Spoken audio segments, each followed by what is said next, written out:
Namaskar, dear friends. Once again, I Jitubhai welcome to all of you in my YouTube channel. મિત્રો આજે આપણે ધોરણ 12 English એમાં જે બોર્ડની નવી પેપર સ્ટાઇલ આવી છે ચાલુ સાલે એમાં question number 59 to 62 complete the passage choosing the correct option એક પેરેગ્રાફ હશે એમાં 4 ખાલી જગ્યાઓ આપેલી હશે કૌંસમાં એના ઓપ્શન આપેલા હશે ઓપ્શનમાંથી સાચો જવાબ શોધીને તમારે આખો પેરેગ્રાફ લખવાનો છે મિત્રો આમ તો ગઈ સાલ બોર્ડની પેપર સ્ટાઇલમાં આ ક્વેશ્ચન એડિટિંગના સ્વરૂપમાં હતો એટલે કે અંડરલાઇન પાર્ટ્સ આપેલો હતો એ અંડરલાઇન પાર્ટ્સ ભૂલ એને સુધારવાનો હતો પણ ચાલુ સાલે નવી પેપર સ્ટાઇલમાં એ ભાગ સુધારીને અહીંયા કમ્પ્લીટ ધ પેસેજ કરેલો છે અને કૌંસમાં કરેક્ટ ઓપ્શન તમારે એને શોધવાનો છે 3 ઓપ્શનમાંથી એક ઓપ્શન. હવે અહીં જુદા જુદા પ્રકારની 4 ખાલી જગ્યાઓ આપેલી હશે એમાં કાળની પણ ખાલી જગ્યા હશે, પ્રિપોઝિશન, આર્ટિકલ્સ, સ્પેલિંગ એરર્સ, વિભક્તિ, વિશેષણ, ક્રિયા વિશેષણ વગેરે જેવા વ્યાકરણના વિવિધ ભાગો વિવિધ પાસાઓ આપેલા હશે. સાચો જવાબ શોધી ખાલી જગ્યામાં પૂરવાનો અને આખો પેરેગ્રાફ ફરી લખવાનો છે. વિદ્યાર્થી મિત્રો અહીંયા માત્ર જવાબ લખશો તો માર્ક્સ મળશે નહીં, આ ધ્યાન રાખજો. તો આજે આપણે એની ચર્ચા કરીએ. સૌપ્રથમ જોઈએ પહેલો પેરેગ્રાફ. God disappeared. અહીંયા ડિસએપિયર્ડ એટલે અદૃશ્ય થવું. For of from his dream. સપનામાંથી અદૃશ્ય થવું એટલે માંથી અદૃશ્ય થવું એવો અર્થ આવે ત્યારે એના માટે કયો શબ્દ છે? ફ્રોમ. રાઈટ, ફ્રોમ શબ્દ છે. King Midas has open his eyes. He wanted tasting to taste या tasted the boon of golden touch. He wanted. અહીંયા આ શબ્દ ધ્યાન રાખજો મિત્રો.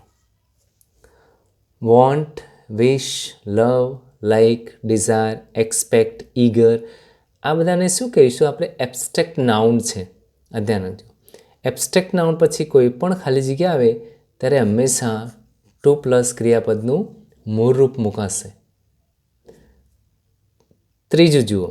હી blanks gets down, got up from his bed. અહીંયા પાછળનું વાક્ય જોશો શબ્દો ફ્રોમ હિઝ બેડ. અહીંયા ગોટ ડાઉન એટલે પથારીમાંથી નીચે ઉતરવાનો અર્થ છે. ગોટ અપ એટલે પથારીમાંથી ઊભા થવાનો અર્થ છે.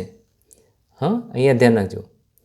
ફ્રોમ શબ્દ આપે છે એટલે માંથી ઊભા થવું, પથારીમાંથી ઊભા થવું એટલે ગોટઅપ શબ્દ અહીંયા સાચો છે. And went in to bathroom to wash. His face, her face કે હિમ ફેસ. અહીંયા હર નહીં આવે કારણ કે અહીંયા કોની વાત કરી છે? હીની વાત કરી છે. કિંગ મિડાસની વાત કરી છે. હિમ ફેસ ના મુકાય કારણ અહીંયા પોઝેસિવનો અર્થ છે, ધ્યાન રાખજો. આથી હિઝ ફેસ અહીંયા સાચો શબ્દ છે. હિમ ફેસ કર્મ વિભક્તિનું રૂપ છે. આગળ બીજો પેરેગ્રાફ જોઈએ. King Midas touch. Tap, tap, tap. કયું ટેપ સાચું છે? તો ટેપ એટલે અહીંયા પટ્ટી. આનો અર્થ થાય પટ્ટી.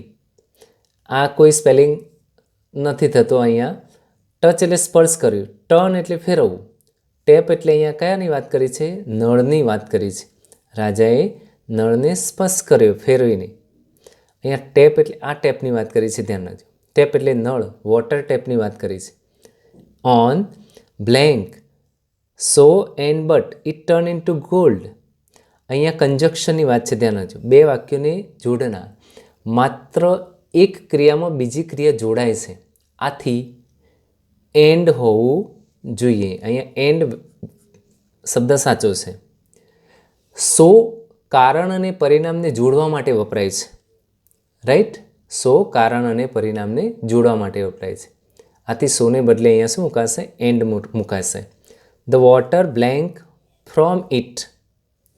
ક્યાંથી વહે છે? વહેતું હતું. અહીંયા આખો પેરેગ્રાફ ભૂતકાળમાં છે એટલે અહીંયા ચાલુ ભૂતકાળનું ક્રિયાપદ વપરાશે. બટ વેન વાઇલ અને that he touch the water, પણ એને સ્પર્શ કર્યો. વાઇલ શબ્દ સામાન્ય રીતે ચાલુ કાળ સાથે વપરાય છે. આથી અહીંયા વેન વધુ યોગ્ય રહેશે. વેન અહીંયા મુકાય. વેનનો અર્થ શું થાય? જ્યારે ત્યારેનો ભાવ છે, ધ્યાન રાખજો. એટલે અહીંયા વેન શબ્દ સાચો છે. નંબર 3, ત્રીજો પેરેગ્રાફ જોઈએ. વંશ, વન અને વંશ, શું અર્થ થશે આનું? વંશ એટલે અહીંયા ધ્યાન રાખજો, સંબંધી વિભક્તિ દર્શાવે છે.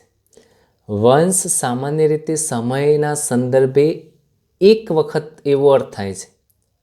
એક વખત એવો અર્થ થાય છે. ખાલી જગ્યામાં સમયનો સંદર્ભ છે, ધ્યાન રાખજો. ધેર લીવ નાઇટિંગેલ, એક બુલબુલ રહેતું હતું. એક વખતે એક બુલબુલ રહેતું હતું. આથી વંશ અહીંયા સમયનો સંદર્ભ છે એટલે વંશ શબ્દ સાચો યોગ્ય રહેશે. આગળ જોઈએ. There lived was living, is living. અહીંયા ઇઝ લિવિંગ નહીં આવે કારણ કે અહીંયા ભૂતકાળનો પેરેગ્રાફ છે. રહેતું હતું એમ. સાદા ભૂતકાળનું ક્રિયાપદ વધુ યોગ્ય રહેશે. ગુજરાતીમાં વિચારતા રહેતું હતું એવો અર્થ હશે. આથી વોઝ લિવિંગ મૂકવાની ક્યારેક ક્યારેક ઈચ્છા થાય, લાલચ થાય, પરંતુ તે યોગ્ય નથી. એવો ભાવ સંદર્ભગત રીતે વધુ યોગ્ય હોવાથી અહીંયા લીવડ શબ્દ વધારે યોગ્ય રહેશે. આગળ જોઈએ મિત્રો. નાઇન્ટિંગેલ,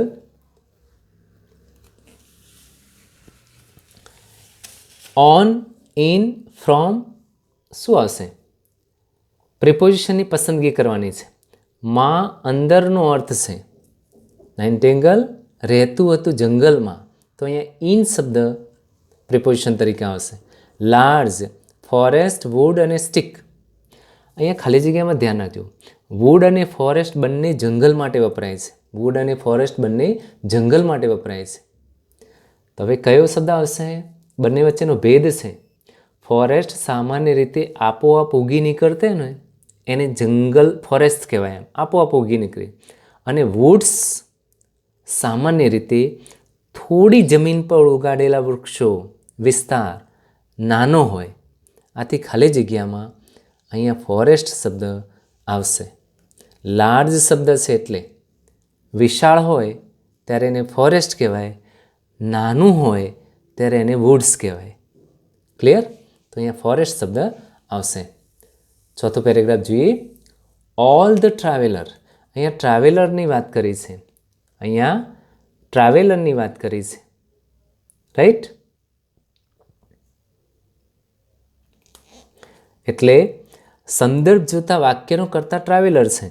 આથી એક્ટિવનું ક્રિયાપદ છે એટલે શબ્દ આવશે હુ. આ ધ્યાન રાખજો. અહીંયા હુ આવશે. Visited China. Was praise, is praise કે પ્રેઝડ. અહીંયા ધ્યાન રાખજો પ્રેઝ શબ્દ વોઇસના સંદર્ભમાં આવે છે. વોઇસના સંદર્ભમાં જોતા વાક્યનો કરતા ટ્રાવેલર છે એટલે એક્ટિવ વોઇસનું વાક્ય હોવાથી પ્રેઝ શબ્દ આવશે. રાઈટ? પ્રેઝડ શબ્દ મુકાશે. This nightingale because, because of, because that તો નહીં આવે. કંજક્શનની રચના છે, ધ્યાન રાખજો. બે વાક્યોને જોડનાર છે. ધીસ નાઇન્ટિંગેલ કંજક્શન છે, બે વાક્યોને જોડવા માટે વપરાય છે. આથી બીકોઝ મુકાય. કારણ કે બીકોઝ એ સંયોજક છે. તે વાક્યને જોડતું નથી પરંતુ વાક્યને સિમ્પલ બનાવે છે. It sang, it sang. આ ધ્યાન રાખજો. વર્ડ ફોર્મ છે અહીંયા. વન્ડરફુલ, વન્ડરફુલી, વન્ડરફુલનેસ. વન્ડરફુલ એ વિશેષણ છે. વન્ડરફુલ એ ક્રિયા વિશેષણ છે. ખાલી જગ્યામાં કેવી રીતે ગાવું એવો અર્થ ક્રિયાના અર્થમાં વધારો છે, ધ્યાન રાખજો. એટલે અહીંયા ક્રિયા ખાલી જગ્યામાં ક્રિયા વિશેષણ વન્ડરફુલી મુકાય. કેવું ગાય છે? કારણ કે સરસ રીતે ગાય છે, વન્ડરફુલી ગાય છે. કેવી રીતે ગાવું એવા અર્થમાં છે. ક્રિયાના અર્થમાં વધારો કરે છે એટલે ત્યાં ક્રિયા વિશેષણ આવશે. પાંચમું પેરેગ્રાફ જોઈએ. અ લોંગ ટાઈમ. લોંગ ટાઈમ એટલે ઘણા સમય પહેલાંની વાત છે મિત્રો, ઘણા સમય પહેલાંની વાત છે. થોડા સમય પહેલાં હોય તો બિફોર, લોંગ ટાઈમ ઘણા સમય પહેલાં હોય તો એગો શબ્દ આવશે. Right. There live a an the strange race. રેસની વાત, સ્ટ્રેન્જ રેસની વાત છે એટલે અહીંયા આર્ટિકલ જરા ધ્યાન રાખજો. સ્ટ્રેન્જ રેસ એક જ રેસની વાત છે એટલે આર્ટિકલ આવશે એ. ધેર ઓક્યુપેશન તેમના વ્યવસાયની વાત છે. સંબંધક વિભક્તિ છે, વ્યવસાય સાથેનો સંબંધ બતાવે છે. ધેર એટલે ત્યાં સ્થળનો ઉલ્લેખ છે એટલે એમના સંબંધક વિભક્તિ તરીકે ધેર આવશે. Was hunting. Beard, birds. અહીંયા બર્ડ્સનું ધ્યાન રાખજો. એક પક્ષીની વાત કરી છે. અહીંયા પાછા એનિમલ્સ એટલે ખ્યાલ આવી જવું જોઈએ કે અહીંયા શું આવશે? બર્ડ્સ આવશે. રાઈટ. બહુવચન છે. આગળ જોઈએ. આગળનો પેરેગ્રાફ જોઈએ. Orphan on at of very young age. અહીંયા યંગ એજ એ જીવનનો તબક્કો છે, તેથી જનરલી એટ શબ્દ વધારે યોગ્ય રહેશે. Salim Ali brought up, bring up, brought up by. અહીંયા પાછળ પેસિવ વોઇસ છે, ધ્યાન રાખજો. પેસિવની રચના છે એટલે ક્રિયાપદનું પાસ્ટ પાર્ટિસિપલ આવશે brought up. As a child Salim Ali given an expensive air gun as a present and spent all time shooting sparrow around the house. One day he. અહીંયા ધ્યાન રાખજો, સમગ્ર ઘટના સાદા ભૂતકાળની છે એટલે અહીંયા નોટિસ્ડ શબ્દ આવશે. That one of the sparrow he had shot a yellow throat. He. અહીંયા આપણે જોયું કે આગળ ભૂતકાળ છે એટલે અહીંયા સામાન્ય રીતે could not શબ્દ આવશે. બંને ક્રિયાઓ ભૂતકાળની છે. આગળનો પેરેગ્રાફ જોઈએ. આફ્ટર શબ્દ અહીંયા પ્રિપોઝિશન છે, ધ્યાન રાખજો. In, on, at, before, after, about, behind પછી હંમેશા આઈએનજી આવે. રાઈટ. ક્રિયાપદના છેડે આઈએનજી મુકાશે. સલીમ અલી ટ્રાય. આ શબ્દ ધ્યાન રાખજો મિત્રો. પ્રથમ ક્રિયાપદ પછીનું મુખ્ય ક્રિયાપદ આવે ત્યારે ટુ વાળું ક્રિયાપદ આવે. બીજા શબ્દોમાં કહીએ તો love, like, desire, glad, expect, eager, try, આવા બધા શબ્દો પછી હંમેશા ટુ વાળું ક્રિયાપદ આવે. A job as an ornithologist with the zoological survey of India rejected. અહીંયા આ વાક્ય જુઓ અને આ વાક્ય જુઓ, બે વાક્યો વિરોધી છે તેના. રિજેક્ટેડ અને અહીંયા જોબ મેળવી, બંને વાક્યો વિરોધી છે. વિરોધી અર્થ હોય તો સામાન્ય રીતે બટ આવે. Is that clear? હંમેશા બટ આવે. આગળ જુઓ. He did not have blank MSc. M છે, ધ્યાન રાખજો. અથી શરૂ થાય છે. અથી શરૂ થાય એટલે સ્વર કહેવાય. સ્વર આપણા 5 છે, એ, ઈ, આઈ, ઓ, યુ, અને સ્વરની આગળ આવે હંમેશા એન, અને આ ડિગ્રી છે, ધ્યાન રાખજો. આગળનો પેરેગ્રાફ જોઈએ. માનસી ગેઝડ. તાકીને જોઈ રહેવું. કોઈકના તરફ તાકીને જોઈ રહેતા હોય ત્યારે હંમેશા એટ આવે. રાઈટ. એટ અર્થ દર્શાવવા, કોઈના તરફ અર્થ દર્શાવવા માટે. આગળ જોઈએ. Several times as she blank through various rooms of art she heard. આ વાક્ય ભૂતકાળ છે, આગળનું વાક્ય પણ ભૂતકાળ છે એટલે અહીંયા જનરલી ભૂતકાળની ઘટના છે એટલે મૂડ આવશે. Each every none time. Time શબ્દ ધ્યાન રાખજો. અહીંયા પ્રત્યેક વારની વાત કરી છે. સમયદર્શક અર્થ માટે ક્રિયા વિશેષણ ઇચ આવે, ધ્યાન રાખજો. સમયદર્શક અર્થ માટે ક્રિયા વિશેષણ ઇચ આવે. અહીંયા સમયની વાત કરી છે. શી મૂડ અવે. મૂડ અવે એટલે ખસવાની વાત છે. પ્રશ્ન કેવી રીતે ખસ્યો.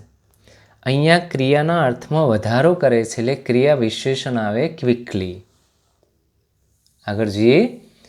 બ્લેન્ક, હેવ, હેવિંગ અને હેડ એક્સેપ્ટેડ. પાછા પાસ્ટ પાર્ટિસિપલ જેમ ધ્યાન રાખજો મિત્રો.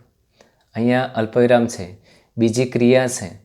એક ક્રિયા પછી બીજી ક્રિયા થાય ત્યારે જનરલી હેવિંગ શબ્દ આવે. રાઈટ. આગળ જુઓ. આગળનું ક્રિયાપદ ભૂતકાળમાં છે એટલે પાછળ હંમેશા ભૂતકાળનું રૂપ આવશે. સમગ્ર ઘટના ભૂતકાળની છે એટલે અહીંયા સાદા ભૂતકાળનું રૂપ આવશે. However my life change the day the final game. Final game એ દિવસ સૂચવે છે, ધ્યાન રાખજો. તેથી ઓન શબ્દ આવશે પ્રિપોઝિશન તરીકે. It was blank last game. આ શબ્દ પર ધ્યાન આપજો મિત્રો. ફર્સ્ટ, સેકન્ડ, થર્ડ, લાસ્ટ એમ ક્રમદર્શક વિશેષણની આગળ આર્ટિકલ ધ આવે. ઓકે, આગળ જઈએ. ચલો પેરેગ્રાફ જોઈ લઈએ. Blank before after when surgery I was no longer independent person. અહીંયા જરા ઘટના ધ્યાન રાખજો. અહીં ઘટના બન્યા બાદની વાત કરી છે. સર્જરી થયા બાદની વાત છે. એટલે બાદ એટલે અહીંયા આફ્ટર આવે, બિફોર નહીં, ધ્યાન રાખજો. After, after surgery I was no longer independent. એ ઘટના બન્યા પછીની વાત છે. આગળ જોઈએ. I had no depend. અહીંયા હંમેશા ધ્યાન રાખજો એક નિયમ, ડિપેન્ડ પછી હંમેશા ઓન આવે. ધ્યાન રાખજો, ડિપેન્ડ ઓન હંમેશા ઓન જ આવે. આગળ આસિસ્ટ મી ઇવન, સિમ્પલેસ્ટ, અહીંયા ડિગ્રી જુઓ. EST કે મોસ્ટ હોય તો આગળ આર્ટિકલ ધ આવે. It was going to be a long. Tough, tough અને ટફ અહીંયા સ્પેલિંગ એરર છે, ધ્યાન રાખજો. ટફ એટલે અહીંયા મુશ્કેલ રોડની વાત કરી છે, એટલે આ ટફ સાચો.